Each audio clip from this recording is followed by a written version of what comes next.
ஜோதிகா நடத்தை சரியில்லை, தனியாக வந்த சூர்யா சரமாரி கேள்வி கேட்ட பிரபலம்.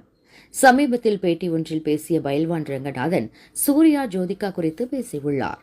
அதில் அவர் வெளிநாட்டிலிருந்து விஜய் ஓட்டு போடுவதற்காக சென்னை வந்தார், ரஷ்யாவிலிருந்து துபாய் வந்து அங்கிருந்து சென்னை வந்தார். ஏனென்றால் அது ஜனநாயக கடமை.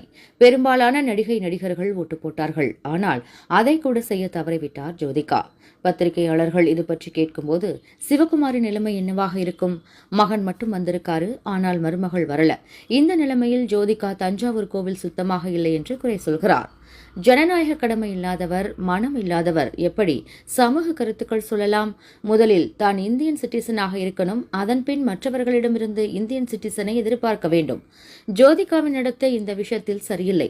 மாமனார் மாமியாருக்கு அடங்கியிருக்கணும், கணவனும் மனைவியும் ஒன்றாக இருக்கணும். இதையெல்லாம் ஜோதிகா மறந்துவிட்டார் என்று பயில்வான் கூறியுள்ளார்.